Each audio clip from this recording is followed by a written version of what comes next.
जर निरोगी जीवन जगायचं आहे, आनंदी जीवन जगायचं, या शरीराला तुम्हाला स्वस्थ ठेवायचं आहे, शांत ठेवायचं आहे. जेवणानंतर कधीही त्वरित पाणी प्यायचं नाही, कारण ते पचनक्रिया बिघडवतं, अग्निमांद्य. जेवणानंतर कधी त्वरित झोपू नये. वामकुक्षी दुपारी ठीक आहे, ती किती वेळ असते? 10 मिनिटं असते. घोरण्याइतपत मोठी नसते. 2ला झोपायचं आणि 4ला उठायचं, ही वामकुक्षी नसते. जेव्हा झोप विषा समान आहे. सकाळी जेवणानंतर कधी त्वरित पाणी पिऊ नये, लगेच झोपू नये. कमीत कमी अर्ध्या तासाने 1 तासाने पाणी प्यावं, 1.5-2 तासांनी झोपावं कमीत कमी. शारीरिक श्रम किंवा व्यायाम जेवण झाल्यानंतर लगेच करू नये, त्यासाठी वेळ ठेवायचा. व्यायाम कमीत कमी 3-4 तासांनी करावा. शारीरिक श्रम करायचंच आहे, आहार कमी ठेवायला पाहिजे.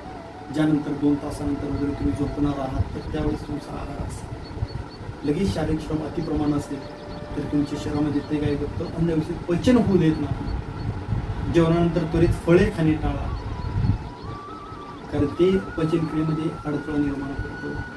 जेवणानंतर आंघोळी टाळा. काही लोक उठतात, चहा नाश्ता वगैरे करतात, खातात आणि मग आंघोळीला जातात, कारण ते पडलेले जे अंगावरचं पाणी आहे हे तुमचं काय करतं, जठराग्निमांद्य करतं, पचनक्रियेमध्ये अडथळा निर्माण करतं. निरोगी जीवन जगायचं आहे, निरोगी शरीर ठेवायचं आहे. या जीवनातील अनुभव आनंदाचे घ्यायचा आहे, त्यासाठी माध्यम आहे शरीर, आणि हे शरीर निरोगी असणं खूप गरजेचं आहे. सदृढ बलवान असणं, ताकदवान असणं गरजेचं आहे. त्यासाठी दिवसभरात कमीत कमी 1 वेळ सकाळी किंवा संध्याकाळी थोडाफार व्यायाम करा. चालणं, सूर्यनमस्कार, जेणेकरून नाकावर तुमचा थोडासा घाम येईल. खाल्लेलं पचन होण्यासाठी थोडासा व्यायाम असेल.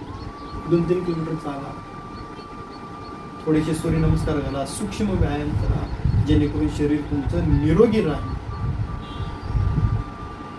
हे काही गोष्टी ज्या सांगण्यात आलेल्या आहेत त्या आपल्या जीवनाचा भाग बनवा. दैनंदिन जीवनामध्ये या गोष्टी सोबत जगा, तर आपल्याला आपल्या जीवनाचा पूर्ण आनंद घेता येईल. सकाळी उठल्यानंतर चहा, कॉफी, दूध अजिबात घेऊ नका. 1 ग्लास कोमट पाण्यामध्ये थोडंसं लिंबू आणि मध टाकून घ्या, जे शरीरातील टाकाऊ पदार्थ बाहेर टाकण्यासाठी मदत करेल. योग्य वेळी जेवण करा, योग्य प्रमाणामध्ये जेवण करा. 2 घास कमी खावा. शरीरावर उपकार करा. जर हे शरीरावर आपण प्रेम केलं, हे शरीर आपलं प्रिय मित्र आहे. मग या प्रिय मित्रावर जर आपलं प्रेम असेल तर ते प्रेम कसं आपण व्यक्त करायला पाहिजे, त्याला त्रास होणार नाही असं आपण त्याच्यासोबत आपलं नातं ठेवलं पाहिजे, संबंध ठेवले पाहिजे.